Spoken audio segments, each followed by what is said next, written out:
ഇടനെഞ്ചിലെരിയുന്ന കനലിൻ്റെ ചൂടേറ്റ് പൊഴിയുന്ന കണ്ണുനീർ മുത്തെടുത്ത്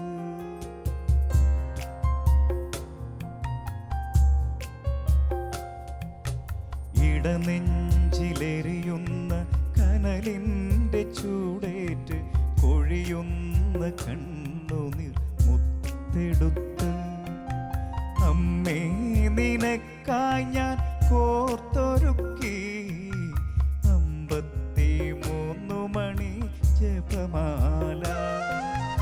അമ്മേ നിനക്കായി ഞാൻ കോർത്തൊരുക്കി 53 മണി ജപമാല. സ്നേഹമുള്ളവരെ, കാർമൽ ഗീതങ്ങളിലേക്ക് സ്വാഗതം പറയുമ്പോൾ കഴിഞ്ഞ എപ്പിസോഡിൽ നാം കാണുകയായിരുന്നു അമൽ പോളിനെ. ഇടനെഞ്ചിലെരിയുന്ന കനലിൻ്റെ ചൂട് നമുക്ക് പകർന്നു തന്ന ആ ഗാനരചിതാവിനെ, അമ്മയുടെ സ്വന്തം സംഗീത സംവിധായകനെ. മാമോദിസ വഴിയിലേക്ക് ഇങ്ങനെ ഒന്ന് ചേർന്ന് കത്തോലിക്ക സഭ സത്യസഭയെ പുലുകുവാനുള്ള ആ തീവ്രമായ ആഗ്രഹം എന്താണ്?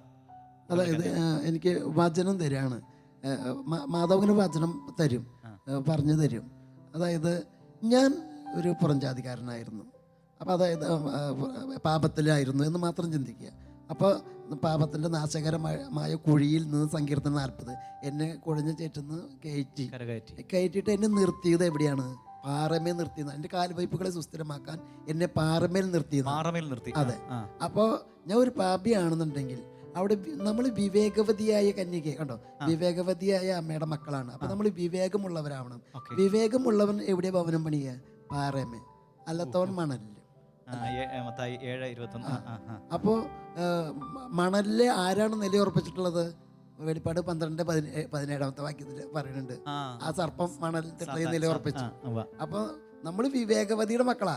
നമ്മൾ തീർച്ചയായിട്ടും പാറേമിലാണ് ഭവനം പണിയേണ്ടത്. യോഹന്നാന്റെ പുത്രനായ ശിമിയോൻ, നീ കേപ്പയാണ് പാറ. കണ്ടോ, ഞാൻ എൻ്റെ ഭവനം ഇതുമ്മ പണിയും എന്ന് പറഞ്ഞു കർത്താവ് പറഞ്ഞു. കർത്താവ് ഭവനം പണിയുന്നില്ലെങ്കിൽ നമ്മൾ എന്തിട്ട് ഭവനം പണിതിട്ട് എന്താ കാര്യം? പ്രിയമുള്ളവരെ, ലജ്ജ തോന്നുന്ന, നമുക്ക് ഹൃദയത്തിൽ ലജ്ജ തോന്നുന്ന ഉണർവിൻ്റെ വചനങ്ങളാണ് അമൽ പറഞ്ഞുകൊണ്ടിരിക്കുക. പാറമേൽ ഭവനം പണിയണം. കാരണം വിവേകവതിയായ പരിശുദ്ധ അമ്മയുടെ മക്കളാണ് നമ്മളെങ്കിൽ ഇളകാത്ത പാറ, കേപ്പയെന്ന പത്രോസ് എന്ന ആ ആദ്യ അപ്പസ്തോലൻ, ക്രിസ്തുവിൻ്റെ ധീര അപ്പസ്തോലൻ പത്രോസ് ആകുന്ന പാറമേൽ പണിയപ്പെട്ട സത്യസഭയിൽ അംഗമാകുവാൻ കാലുറപ്പിക്കാനുള്ള ആഹ്വാനം അമൽ നമുക്ക് തന്നുകൊണ്ടിരിക്കുകയാണ്. അങ്ങനെ മാമോദിസയ്ക്ക് വേണ്ടി ഞാൻ പല സ്ഥലങ്ങൾ ഒരുപാട് ഞാൻ കെഞ്ചി. 10 യേശുവിലേക്ക് വന്നിട്ട് 10 കൊല്ലമായിട്ടാണ് മാമോദിസ സ്വീകരിച്ചത്. പലർക്കും ഒരു ചിന്ത ഇങ്ങനെയുണ്ട്, ഓടിച്ചെന്ന് കഴിഞ്ഞാൽ മാമോദിസ മുക്കും. സാധ്യമല്ല. സത്യസഭ പരിശുദ്ധാത്മാവ് നയിക്കുന്ന സഭയാകയാൽ ഒരു വ്യക്തിയുടെ ആഗ്രഹത്തെ ഏറെ പ്രാർത്ഥനാപൂർവം ചിന്തിച്ച് ആ വ്യക്തി യഥാർത്ഥ വിശ്വാസത്തിലാണോ എന്ന് ചിന്തിച്ചും തിരിച്ചറിഞ്ഞും ആ ദൈവിക ജ്ഞാനത്തിൽ മാത്രമേ സത്യസഭയിലേക്ക് ഒരു വ്യക്തിയെ ഉൾക്കൊള്ളൂ എന്നുള്ള ആ സത്യം കൂടി അമലോട് പങ്കുവെച്ചു. അങ്ങനെ 40 ദിവസം ഞാൻ ഉപവാസം എടുത്തു മാമോദിസ ശരിയായി കിട്ടാൻ. അങ്ങനെ 40ാമത്തെ ദിവസം ഞാൻ ചിറ്റൂര് ധ്യാന കേന്ദ്രത്തിൽ മരിയൻ ധ്യാനം കൂടാനായിട്ട്, ജപമാല ധ്യാനം കൂടാനായിട്ട് ഇടവന്നു. അങ്ങനെ അവിടെ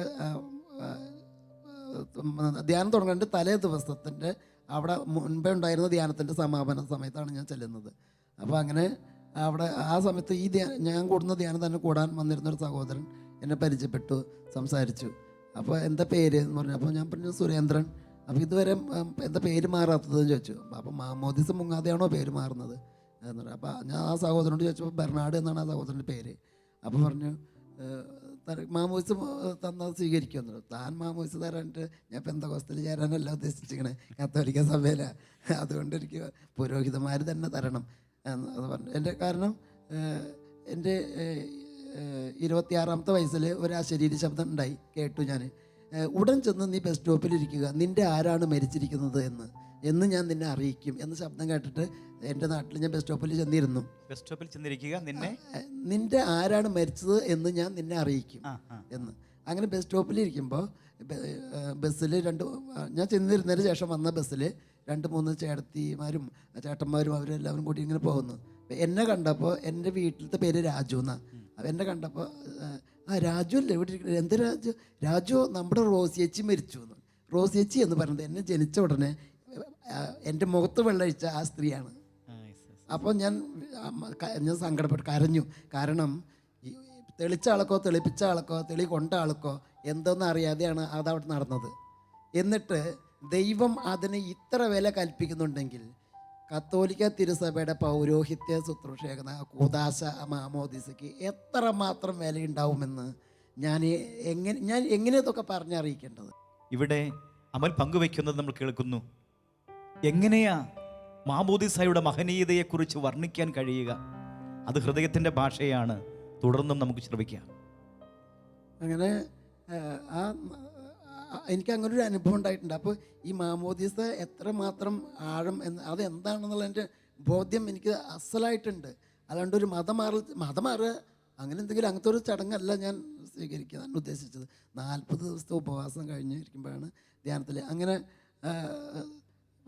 ഇരിക്കുമ്പോൾ ഞങ്ങൾ മകൻ ആർക്കോ ഫോൺ ചെയ്ത് പറഞ്ഞു, താങ്കളുടെ മാമോദീസയ്ക്ക് ഞങ്ങൾ ശുപാർശ അങ്ങനെ പറയുമോ അന്വേഷിക്കാമെന്ന് പറഞ്ഞിട്ട് വിളിച്ച് പറഞ്ഞു. മാമോദീസ ഓക്കെ ആയി എന്ന് പറഞ്ഞു. അവിടെ വെച്ചിട്ട് അപ്പം തന്നെ ആ മകൻ പറഞ്ഞു മാമോദീസ ഓക്കെ ആയി വന്നോളാം പറഞ്ഞു. അങ്ങനെ ഇരിക്കുമ്പോഴാണ് ബ്രദർ അതിന് നടന്നു പോകണം. അപ്പം ഞാൻ പറഞ്ഞു ബേബി ഞാൻ കാര്യം എന്തായാലും പറഞ്ഞ് ബ്രദർ പോകണമെന്ന് പറഞ്ഞിട്ട് കാണാൻ വന്നു. ബ്രദറിനെ കാണാൻ വന്നു. അപ്പോൾ ബ്രദർ അപ്പം എന്നെ അറിയില്ല. അങ്ങനെ വന്നിട്ട് ആ മകൻ എന്നോട് ബ്രദറിനോട് പറഞ്ഞു ഈ മകനും പാട്ട് എഴുതുന്ന ആളാണെന്നൊക്കെ പറഞ്ഞ് പരിചയപ്പെടുത്തി. അപ്പോൾ അന്ന് 2 പേര് പാട്ട് പാടിയെന്ന് പറഞ്ഞു അന്ന്. അപ്പോൾ ഞാൻ ഇടനെഞ്ചിലിരുന്ന് പാടുകയാണ്. അപ്പോൾ അമ്മയെ നിനക്കായി ഞാൻ കോർത്തൊരുക്കിന്ന് പറഞ്ഞ ഉടനെ ബ്രദർ പറഞ്ഞു മതി ഇനി പാടണമെന്നില്ല എന്ന് പറഞ്ഞു. അപ്പോൾ ഞാൻ കണ്ണടച്ചിൽ നിൽക്കണം. അപ്പോൾ ഞാൻ വിചാരിച്ചു ബ്രദറിനത് ഇഷ്ടാവാണ്ടാവുമോ എന്ന് വിചാരിച്ചു. പക്ഷെ ഞാൻ കണ്ണ് തുറന്ന് നോക്കുമ്പോൾ ബ്രദറിൻ്റെ കണ്ണിൽ നിന്ന് വെള്ളം ഒഴുകുകയാണ്. അപ്പോൾ ബ്രദർ പറഞ്ഞത് ഇങ്ങനെയാണ് അന്ന്. ബ്രദറിന് ഓർമ്മയുണ്ടോയെന്ന് അറിയില്ല, എനിക്ക് ഓർമ്മയുണ്ട്. ബ്രദർ പറയാണ് ദിവസവും ഈ പാട്ട് കേട്ടതിൻ്റെ ശേഷം ഒരു നന്മ നിറഞ്ഞ വരുമ്പോൾ ഈ മകനെ ഈ പാട്ട് എഴുതിയ ആൾക്ക് വേണ്ടി ബ്രദർ ചൊല്ലാറുണ്ട് എന്ന് പറഞ്ഞു. കണ്ടുമുട്ടുന്ന വരെ ചൊല്ലുമെന്ന് പറഞ്ഞിട്ട് അങ്ങനെ ചൊല്ലി കൊണ്ട് വരുമ്പോഴാണ് ഞങ്ങൾ ബ്രദറിനെ കണ്ടതെന്ന് പറഞ്ഞു. അപ്പോൾ ബ്രദർ എൻ്റെ ചുമലിൽ തട്ടിയിട്ട് വിളിച്ചു, അമൽ എന്ന് വിളിച്ചു. അപ്പം എന്താ അമൽ എന്ന് വിളിക്കാൻ കാരണം? ഞാൻ അപ്പോസ്തലൻ്റെ പൗലോസ്ലീഹ എന്നുള്ള പേരിടാനാണ് വിചാരിച്ചു നിൽക്കുന്നത് മാമോദീസയ്ക്ക്. അപ്പോൾ അമൽ എന്ന് വിളിച്ച് എന്താ ചോദിച്ചപ്പോൾ ബ്രദർ പറഞ്ഞു അമലോത്ഭവ അമ്മയുടെ മക്കളല്ലേ നമ്മളൊക്കെ, അപ്പോൾ അമൽ എന്ന് വിളിക്കുന്നത് നല്ലതല്ലേ. അങ്ങനെയാണ് ഞാൻ അമൽ പോൾ എന്ന പേര് മാമോദീസ ബ്രദറാണ് എനിക്ക് അമൽ എന്ന പേര് ഇട്ടത്. അങ്ങനെ അമൽ പോൾ എന്നുള്ള പേരായി മാമോദീസ സ്വീകരിച്ചു. എന്നോട് പറഞ്ഞത് മാതാവ് പറഞ്ഞത് ഫെബ്രുവരി 12-ാം തീയതിയുടെ ഉള്ളിൽ നിനക്ക് മാമോദീസ തരുമെന്ന് എന്നോട് പറഞ്ഞിരുന്നു. ഫെബ്രുവരി 5-ാം തീയതിയാണ് എൻ്റെ മാമോദീസയായത്. അത് തണ്ണീർമുക്കം പള്ളിയിൽ വെച്ചിട്ടാണ് ഞാൻ മാമോദീസ മുങ്ങിയത്. ആ പള്ളിയുടെ പേര് തിരുരക്ത ചർച്ച എന്നാണ്. എനിക്ക് ഒന്നും കൂടെ പറയാനുണ്ടത്. അതായത് എൻ്റെ മാമോദീസ മറ്റുള്ള സ്ഥലങ്ങളിലൊന്നും തരാതിരുന്നത് വേറെ ഒന്നും കൊണ്ടല്ല, എൻ്റെ പാപം നീക്കാൻ അവിടുത്തെ രക്തം തന്നെ വേണം. അതിലെന്നെ മുക്കിയാലേ എൻ്റെ പാപങ്ങൾ തീരൂ. അപ്പോൾ അതുകൊണ്ട് ദൈവം എന്നെ നടത്തിച്ച് തിരുരക്തത്തിലേക്ക് എത്തിച്ചതാ. പ്രിയമുള്ളവരെ, ഒരുപാട് ഹൃദയാനന്ദത്തോടു കൂടി തന്നെയാണ് ഈ എളിയ സഹോദരൻ ഇവിടെ ആയിരിക്കുക. ഞാനിപ്പോൾ ഓർക്കുന്നു, സുരേന്ദ്രനിൽ നിന്നും അമൽ പോളിലേക്കുള്ള പ്രയാണത്തിൽ പ്രിയപ്പെട്ട അമലിന് ആ പേര് നൽകുവാനുള്ള ഭാഗ്യം പരിശുദ്ധ അമ്മ എനിക്ക് നൽകി എന്നുള്ളത് സവിനയം ഞാൻ അറിയിക്കുമ്പോൾ ആ ഒരു ഹൃദയബന്ധമാവാം വീണ്ടും നമുക്കിവിടെ ഒരുമിച്ച് ചേരുവാനും ഈ പരിശുദ്ധ അമ്മയെ മഹത്വപ്പെടുത്തുവാനും ഇടയാക്കിയത്. അങ്ങനെയല്ലേ അമലെ? അതെ, തീർച്ചയായിട്ടും അത് തന്നെയാണ്. ഞാൻ ഓർക്കുന്നു, ഒരു എളിയ ഗാനരചിതാവെന്ന നിലയിൽ ഞാനും എൻ്റെ ആദ്യ ഗാനം ഞാൻ നിന്നെ സൃഷ്ടിച്ച ദൈവം, ഞാൻ നിന്നെ രക്ഷിച്ച ദൈവം, ഞാൻ നിന്റെ പാതയിൽ എന്നും വെളിച്ചമായി നിന്നെ നയിക്കുന്ന ദൈവം. ആദ്യമായി ഈ ഗാനം കുറിച്ച എൻ്റെ അനുഭവത്തിൽ ഞാനിങ്ങനെ മുന്നേറുമ്പോൾ ഞാനൊരു മാതാവിൻ്റെ ഗാനം ശ്രവിക്കുകയാണ്. ഇടനെഞ്ചിലെരിയുന്ന കനലിൻ്റെ ചൂടേറ്റ് പൊഴിയുന്ന കണ്ണുനീർ മുത്തെടുത്ത്. സ്വാഭാവികമായും ഒരു രചയിതാവെന്ന നിലയിൽ ഞാൻ ആ രചന ശ്രദ്ധിച്ചു. അഗാധമായ മരിയ അവബോധം ഇല്ലാത്ത വ്യക്തിയെ കുറിക്കാൻ പറ്റിയല്ല. അത് അത്രമാത്രം ആഴമുള്ള പദവിന്യാസം. ഒന്ന് ചിന്തിച്ചു നോക്കുക. സാധാരണ ഒരു ജീവിതത്തിൻ്റെ ഉള്ളറയെ തൊട്ട് നനുത്തെ അനുഭവമാക്കി മാറ്റുന്ന ഒരു രചനയല്ലേ അത്. ഇടനെഞ്ചിൽ, സാധാരണ ജീവിതങ്ങളുടെ നെഞ്ചു പോകുന്ന അനുഭവം, ഇടനെഞ്ചിലെരിയുന്ന കനലിൻ്റെ ചൂടേറ്റ് കൊഴിയുന്ന കണ്ണുനീർമുത്ത്, അതെടുത്തിട്ട് അമ്മയ്ക്ക് ഒരു ജപമാല കോർക്കുന്ന ആ രചയിതാവിനെ ഒന്ന് കാണുവാനുള്ള ആഗ്രഹം എനിക്കുണ്ടായി. പക്ഷേ ആരാണെന്ന് എനിക്ക് വ്യക്തമായിട്ട് കിട്ടിയില്ല. പക്ഷെ ഒരു കാര്യം ഞാൻ ചെയ്തു. അമ്മേ, ഇത് ഈ രചന നടത്തിയ മോൻ ആരാണെങ്കിലും ആ മോനെ അനുഗ്രഹിക്കണേ എന്ന് പറഞ്ഞ് ഞാൻ ആ മകനെ കണ്ടുമുട്ടുന്നത് വരെ ഒരു നന്മ നിറഞ്ഞ മറിയും ഞാൻ കാഴ്ചവെക്കുമെന്ന് പറഞ്ഞ് തുടർച്ചയായി ഞാൻ ജപമാലയിൽ ഈ നന്മ നിറഞ്ഞ മറിയും, ഒരു നന്മ നിറഞ്ഞ മറിയും ആ മകന് വേണ്ടി കാഴ്ചവെക്കുമായിരുന്നു. അങ്ങനെയാണ് 2006 ഞാൻ ചിറ്റൂർ ധ്യാനകേന്ദ്രത്തിൽ ബഹുമാനപ്പെട്ട ജോസഫ് പാണി അച്ഛൻ്റെ അവിടെ ശുശ്രൂഷ ചെയ്തുകൊണ്ടിരുന്നൊരു എളിയ വ്യക്തിയാണ്. അവിടെ ധ്യാനം കൂടാൻ വരുന്നു ഈ സുരേന്ദ്രൻ എന്ന മകൻ. സ്വാഭാവികമായും ഗാനരചയിതാവ് എന്നറിഞ്ഞപ്പോൾ എനിക്കൊരു സന്തോഷം തോന്നി. പരിചയപ്പെട്ടപ്പോഴാണ് അറിഞ്ഞത് ഞാൻ ഏത് ഗാനരചയിതാവിനെ കാണാൻ ആഗ്രഹിച്ച് കാത്തു നടക്കുന്നു അതേ വ്യക്തി തന്നെയാണ് എൻ്റെ മുമ്പിൽ. എൻ്റെ കണ്ണ് നിറഞ്ഞു. ആ മകനെ കൊണ്ട് ഞാൻ പാടിപ്പിച്ചു. ആ മകൻ പാടി. തമിഴ് ചുവയുള്ള തനതായ ഒരു ശൈലി സ്വീകരിച്ച സുരേന്ദ്രൻ പാടി. ഇടനെഞ്ചിലെരിയുന്ന കനലിൻ്റെ ചൂടേറ്റ് കൊഴിയുന്ന കണ്ണുനീർ മുത്തെടുത്ത് ആ ചിറ്റൂർ ധ്യാനത്തിൻ്റെ മുൻപിൽ നിന്നുകൊണ്ട് വർണ്ണിക്കാനാവാത്ത ഒരു മരിയ സ്നേഹത്തിലും ഒപ്പം ആ വ്യക്തി, ആ മകനെ തന്നെ അമ്മ കാണിച്ചു തന്നല്ലോ എന്നുള്ള ഹൃദയാനന്ദത്തിലും എൻ്റെ കണ്ണുകൾ നിറഞ്ഞൊഴുകി. അതേ പ്രിയമുള്ളവരെ, ദൈവം കാണുന്നത് പോലെയല്ല മനുഷ്യർ കാണുക. മനുഷ്യർ കാണുമ്പോൾ ഓ അവനല്ലേ, അന്നും പറഞ്ഞിരുന്നു ആ തച്ചൻ്റെ മകനല്ലേ, പുച്ഛഭാവത്താൽ. അതേ പ്രിയമുള്ളവരെ, മനുഷ്യൻ അന്നും ഇന്നും അതിർവരമ്പ് വെച്ച് അവൻ്റെ ഇടുങ്ങിയ ചിന്താഗതിയിൽ കാണുന്നു. എന്നാൽ ദൈവത്തിൻ്റെ മുൻപിൽ മുൻപന്മാർ പിൻപന്മാരും പിമ്പന്മാർ മുൻപന്മാരുമാകുമെന്നുള്ള സത്യവചനത്തിൻ്റെ ഉൾപ്പൊരുളുണ്ട്. ആ മക്കളെ വളർത്തുന്നത് ദൈവമാണ്. ദൈവം വളർത്താൻ ഏൽപ്പിച്ചിരിക്കുന്നത് പരിശുദ്ധ അമ്മയെയും. മറ്റു ഭാഷകളിൽ അമൽ പാടി എഴുതിയിട്ടുണ്ടോ? മറ്റു ഭാഷകളിൽ എഴുതിയിട്ടുണ്ട്. ഇംഗ്ലീഷ്, ഹിന്ദി. ഇംഗ്ലീഷൊന്നും എനിക്കറിയില്ല. ഒരു പക്ഷേ എന്നെ പഠിപ്പിച്ച അധ്യാപകർ എനിക്ക് 2ൽ കൂടുതൽ മാർക്ക് എനിക്ക് ഇതുവരെ കിട്ടിയിട്ടില്ല. അറിയാം, ഞാൻ 9ാം ക്ലാസ്സിൽ തന്നെ 4 കൊല്ലം തോറ്റ് പഠിച്ച ആളാണ്. ഇംഗ്ലീഷ് തീരെ അറിയില്ല. പല ഹിന്ദി അങ്ങനെ ഹിന്ദി കുറേശ്ശെ അറിയാമെന്നല്ലാതെ അറിയില്ല. ഹിന്ദിയിൽ എഴുതിയിട്ടുണ്ടോ? ഹിന്ദിയിലും എഴുതിയിട്ടുണ്ട്. ദൈവത്തിന് മഹത്വം ഉണ്ടാകട്ടെ. തീർച്ചയായും എനിക്കൊരു കൗതുകം, അതായത് ആ ഹിന്ദി പോർഷൻ ഒന്ന് അത് ഇങ്ങനെയാണ്. അത് എഴുതുമ്പോൾ തന്നെ അതിൻ്റെ ചിത്രഗീതം കാണുന്ന പോലെ, ടി വിയിൽ കാണുന്ന പോലെ കാണുകയാണ് ഞാൻ. എന്നിട്ടാണ് അത് ഒരു സ്ത്രീ അത് പാടി തരികയാണ്. അങ്ങനെയാണ് ഞാനത് എഴുതുന്നത്. അക്ഷരം മലയാളമാണ്. ഞാൻ എഴുതുമ്പോൾ മേരെ മനമേം എന്ന് എഴുതുമ്പോൾ മലയാളത്തിലാണ് മേരെ മനമേം എഴുതുന്നത്. എനിക്ക് അല്ലാതെ ഹിന്ദി തന്നെ അറിയില്ല. എനിക്ക് അത് ഞാൻ മലയാളത്തിൽ എഴുതുക. ഏത് ഭാഷയിലത്തെ പാട്ടും ഞാൻ മലയാളത്തിലാണ് എഴുതി. മലയാളം മാത്രമേ അറിയുള്ളൂ. അപ്പോൾ ഇങ്ങനെയാണ് അത്. ഇങ്ങനെ ഓ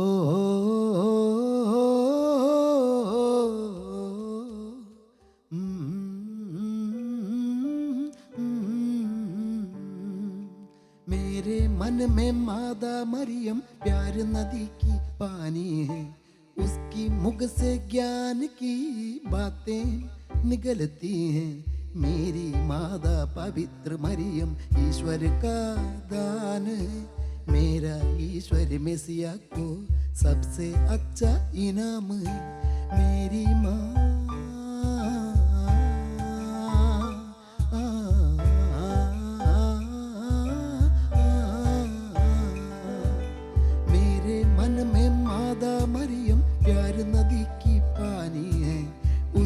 मुख से ज्ञान की बातें निकलती हैं. मेरी माता पवित्र मरियम ईश्वर का दान है.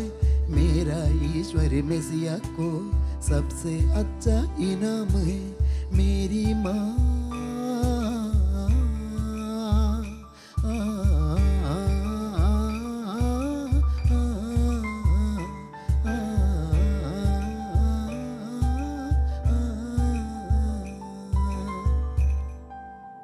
നമ്മുടെ അമ്മയല്ലേ, അമ്മ എല്ലാ കാര്യവും മനോഹരമായി ക്രമീകരിക്കുന്നവളാണ്. ഞാൻ ഓർക്കാറുണ്ട്, നമ്മുടെ ഈശോ അവനെ തച്ചൻ്റെ മകൻ എന്ന് പറഞ്ഞുകൊണ്ടാ എല്ലാവരും വളരെ തച്ചൻ അങ്ങനെ കണ്ടിരുന്നേ. എന്നാൽ ദേവാലയത്തിൽ ചെന്ന് അവൻ വേദശാസ്ത്ര പണ്ഡിതരെയും ബുദ്ധിജീവികളെയും ഒക്കെ മുൻപിൽ അവൻ വചനമെടുത്ത് ഗ്രന്ഥം തുറന്ന് അവൻ വചനം മനനം ചെയ്ത് പ്രഘോഷിക്കുമ്പോൾ അവിടെ ഇരുന്നവർ വിസ്മയഭരിതരായി നോക്കി. ഒന്നും പഠിച്ചിട്ടില്ലാതിരിക്കെ ഇവന് ഈ ജ്ഞാനമെല്ലാം ഇവിടെ നിന്ന്, ഇവൻ ആ തച്ചൻ്റെ മകനല്ലേ, മറിയമല്ലേ ഇവൻ്റെ അമ്മ? അത് തന്നെ ഉത്തരം. ഈ അമ്മ പഠിപ്പിച്ച പിന്നെ മോൻ പഠിക്കാതിരിക്കൂ? മണ്ടനും കഴുതയും എന്ന മുദ്ര കുത്തപ്പെട്ട് പിന്നിൽ മാറ്റി നിർത്തപ്പെട്ട ജോൺ മരിയ വിയാനി ഇടവക വൈദികരുടെ മധ്യസ്ഥനായി മാറിയെങ്കിൽ അമ്മയല്ലാതെ ആരാ അമൽ പോളെ പഠിപ്പിച്ചത്? ജോൺ ബോൾ എന്ന പാറമടയിലെ തൊഴിലാളിയായ യുവത്വത്തെ നെഞ്ചോടി ചേർത്ത് പത്രോസിന്റെ പരമസിംഹാസനത്തിൽ എത്തപ്പെട്ടത് പരിശുദ്ധ അമ്മയല്ലാതെ ആരാ അമൽ പോളെ? അങ്ങനെയെങ്കിൽ നമുക്കൊരു ജീവിതമുണ്ട്. ഈ നല്ല അമ്മ നമ്മുടെ കരം പിടിച്ചുയർത്തും, സ്വർഗത്തോളം വളർത്തും. ഉറപ്പ്. ഇംഗ്ലീഷ് ഗാനം പ്രേക്ഷകർക്കായി ഒന്ന് പങ്കുവയ്ക്കുക. ഞാനൊരു വാക്ക് പറയട്ടെ. ഒരു വാക്ക് പറഞ്ഞു. അത് ഞാൻ അമ്മയോട് പറയാറുണ്ട്, അമ്മ എനിക്ക് ബോധമില്ല, എനിക്ക് അറിവില്ല, എന്നാൽ ബോധത്തേക്കാൾ സുബോധവും അറിവിനേക്കാൾ തിരിച്ചറിവും തരണേന്ന് ഞാൻ എപ്പോഴും പറയാറുണ്ട്. ഈ പദം പോലും ജ്ഞാനവചസ്സുകളാ അമലെ. തീർച്ചയായും അറിവിനേക്കാൾ തിരിച്ചറിവ്, ബോധത്തേക്കാൾ സുബോധം. അതെ, നിങ്ങളുടെ അറിവിൻ്റെ ദർപ്പണമേ, ബോധജ്ഞാനത്തിൻ്റെ സിംഹാസനമേ, ഏതെല്ലാം വിശേഷങ്ങളാണ് നമ്മുടെ അമ്മ. തീർച്ചയായും അത് അനുഭവമാകട്ടെ. പറഞ്ഞു. അപ്പോൾ ഞാൻ ഇംഗ്ലീഷ് പാട്ട് എഴുതുമ്പോൾ ഞാൻ അവിടെ ചെമ്പുകാവിലൊരു പ്രാർത്ഥന സ്കൂളിൽ, ഏതൊരു സ്കൂളിൽ പ്രാർത്ഥന, മധ്യസ്ഥ പ്രാർത്ഥനയ്ക്ക് പോയതാണ്. അപ്പോൾ എന്നെ കൊണ്ടുപോയ ബ്രദർ ബിജു വാരാക്കര എന്ന് പറഞ്ഞൊരു ബ്രദറാണ്. അപ്പോൾ ഇങ്ങനെ നെഞ്ചിലിരുന്ന പാട്ട് അവിടെ ജെറുസലം ധ്യാന കേന്ദ്രത്തിലൊക്കെ പാടി നല്ല അറിവ് ഇതായിട്ടുണ്ട്. അപ്പോൾ അദ്ദേഹം പറഞ്ഞു, ഇവിടെ ഇടഞ്ചലിൽ നിന്ന് പാട്ട് എഴുതിയ ആൾ ഇവിടെ വന്നിട്ടുണ്ട്, അപ്പോൾ ഒന്ന് കാണുന്നു പറഞ്ഞു അവർ. അപ്പോൾ ആ കാണുന്നു പറഞ്ഞപ്പോൾ എന്നോടൊരു പാട്ട് പാടാൻ പറഞ്ഞപ്പോൾ അവിടെ മാതാവിൻ്റെ സ്റ്റാച്ചു വെച്ചിട്ടുണ്ട്. ഞാൻ മാതാവിൻ്റെ സ്റ്റാച്ചുവിലേക്ക് നോക്കി, നന്നായിട്ട് ഇംഗ്ലീഷ് മീഡിയം സ്കൂളാണ്, ഞാൻ എന്തൊന്ന് പാടണ്ടേ ഇംഗ്ലീഷ് മീഡിയം സ്കൂളിൽ. അപ്പോൾ ഞാൻ നോക്കി അന്ന് അങ്ങനെ പാടിയതാണ്. അപ്പോൾ അന്ന് പാടിയ പാട്ടാണ് അത്. അതിങ്ങനെയാണത്. My guardian Mary guide me, my guardian Mary guide me, for just a little time, for just a little time, for just a little time, my guardian Mary, guide me. He will come to take me, he will come to take me. Now time I go to his house, I will wait for that time, Jesus. He is the light of the world, he is the king of the world. He will come again, he will come again. I will wait for that time, Jesus. My guardian Mary, guide me. My guardian Mary, guide me. For just a little time, for just a little time, for just a little time, my guardian Mary, guide me. പ്രിയമുള്ളവരെ, ഉദരത്തിൽ കിടക്കുന്ന ശിശുവിന് വേണ്ടി ഉന്നത വിദ്യാഭ്യാസത്തിന് അഡ്മിഷന് വേണ്ടി book ചെയ്തുകൊണ്ടിരിക്കുന്ന കാലഘട്ടമാണ് ഇത്. തിരിച്ചറിയാൻ നമുക്ക് പരിശുദ്ധ അമ്മയുടെ സ്നേഹപാഠശാലയിൽ പഠിച്ചു മുന്നേറുന്ന മക്കളുണ്ടാകണം. തീർച്ചയായും ഉന്നത വിദ്യാഭ്യാസം വേണ്ടെന്നല്ല, എന്നാൽ ഈ കാലഘട്ടത്തിൻ്റെ മമ്മിമാർക്ക് ഒരു അഡ്മിഷന് വേണ്ടി ലക്ഷങ്ങൾ മുടക്കി അതിനുവേണ്ടി പരക്കം പായുമ്പോൾ ലൂക്ക 2:52 യേശു ജ്ഞാനത്തിലും പ്രായത്തിലും ദൈവത്തിൻ്റെയും മനുഷ്യരുടെയും പ്രീതിയിൽ വളർന്നു വന്നു. ഒരു വ്യക്തിക്കും തകർക്കാൻ പറ്റാത്ത ഉന്നതമായ വ്യക്തിത്വമായി, എളിമയുടെ നിറവായി, അധികാരത്തിൻ്റെ ഉന്നതി തേടി എല്ലാ തലങ്ങളിലും അവൻ പ്രശോഭിച്ചു. കാരണം പരിശുദ്ധ പിതാവ് വിശുദ്ധ ജോൺ പോൾ പാപ്പ പറഞ്ഞില്ലേ, പരിശുദ്ധ മറിയത്തിൻ്റെ മടിയിലിരുന്നു കൊണ്ട് ആ സ്നേഹപാഠശാലയിൽ പഠിച്ച് യേശുവിൻ്റെ തിരുമുഖം ധ്യാനിക്കുക. പരിശുദ്ധ കന്യകാമറിയത്തിൻ്റെ ജപമാല എന്ന അപ്പസ്തോലിക ലേഖനത്തിലൂടെ പാപ്പ നമ്മൾക്ക് വെളിവാക്കി തന്നു. അതേ പ്രിയമുള്ളവരെ, പരിശുദ്ധ അമ്മയ്ക്ക് നമ്മുടെ കുഞ്ഞുമക്കളെ പ്രതിഷ്ഠിക്കാം. അവർ ദൈവീക ജ്ഞാനത്തിൽ വളർന്നു വന്നു കഴിയുമ്പോൾ അമ്മ പഠിപ്പിക്കും. അങ്ങനെ ആ ദൈവത്തിൻ്റെ ഹിതം തിരിച്ചറിഞ്ഞ് ഉന്നത വിദ്യാഭ്യാസ വഴിയിലേക്ക് മക്കളെ നയിക്കുവാൻ നമുക്കിടയാകട്ടെ. നമുക്ക് മടങ്ങി വരാം. അമൽ പോൾ കുറിച്ച, അമൽ പോളിലൂടെ ദൈവത്തിൻ്റെ ആത്മാവ് കുറിച്ചെടുത്ത ആ വരികൾ, ഇടനെഞ്ചിലെരിയുന്ന കനലിൻ്റെ ചൂടേറ്റ് എന്നതിൻ്റെ തമിഴ് വേർഷൻ നമുക്ക് വേണ്ടി ടീന മേരി നമുക്കിവിടെ പാടുകയാണ്.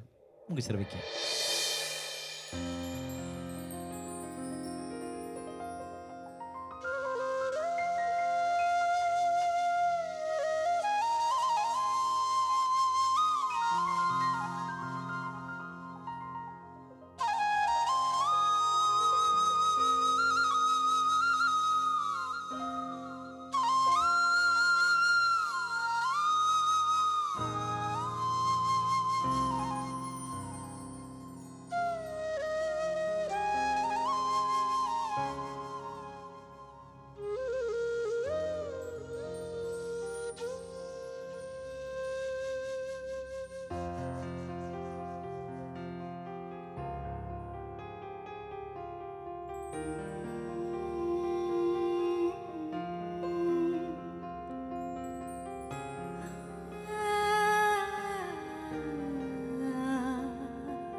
ജപമാലേ எனதுள்ள உன் மகன் இயேசுவில் கொடுப்பாய் நானும் கேட்கின்ற ஜபமாலை என் நெஞ்சில் எரிகின்ற அனலில் சூடேற்றி பொழியுண்ட கண்ணுநீர் முத்தெடுத்து என் நெஞ்சில் எரிகின்ற அனலில் சூடேற்றி பொழியுண்ட கண்ணுநீர் முத்தெடுத்து தாயே உமக்காய் நான் சேர்த்து வைப்பேன்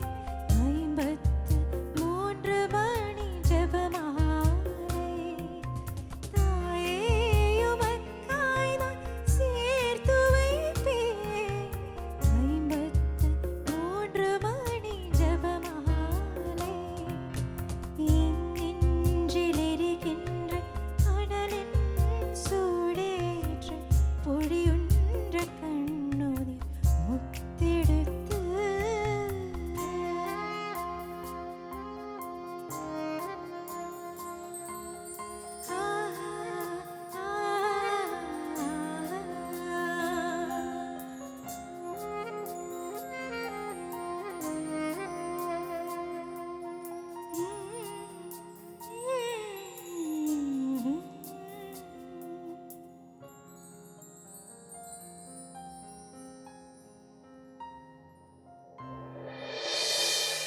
പരിശുദ്ധാത്മാവ് നിങ്ങളുടെ മേൽ വന്നു കഴിയുമ്പോൾ നിങ്ങൾ ശക്തി പ്രാപിക്കും.